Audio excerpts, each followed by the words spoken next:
Je dis juste une chose. En 2005, lorsqu'il y a eu l'ouverture au privé de ex-GDF, suite à ex-GDF, qui est de GDF Suez, puis maintenant Engie, le président, à l'époque, le ministre, c'était Nicolas Sarkozy, nous disait nous allons ouvrir au privé, mais jamais, jamais, l'État ne quittera l'entreprise, jamais, et nos titres sont incessibles. Arrêtez de faire peur, arrêtez de faire peur, il n'y aura jamais de privatisation devant l'Assemblée nationale.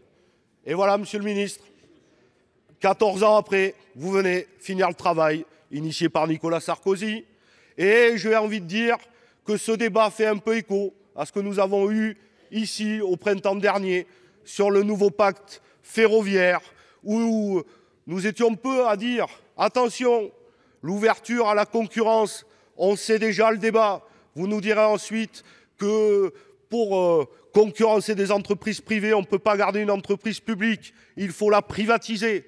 Et les titres, la main sur le cœur, Madame Borne, ils sont incessibles.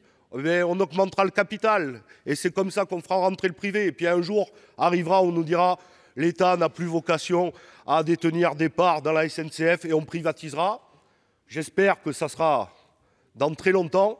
Sur Engie, vous aurez dépecé la bête en moins de 15 ans. Dernier élément, j'ai entendu que beaucoup regrettaient l'absence du président Nicolas Sarkozy à l'époque pour qu'il puisse tenir ses engagements. Eh bien, écoutez, je vous invite à la fois à changer d'avis et éventuellement à le rappeler.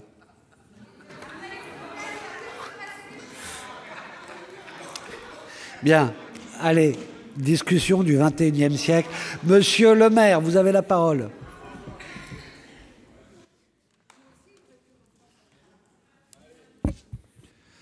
Bien, je ne rentrerai pas, Monsieur le Président, dans le débat politique ouvert par le rapporteur. Ce sont des terrains mouvants. Et donc, je préfère rester sur du solide. Monsieur le Président, Monsieur le Ministre, je voudrais d'abord rassurer notre rapporteur sur l'ancien président.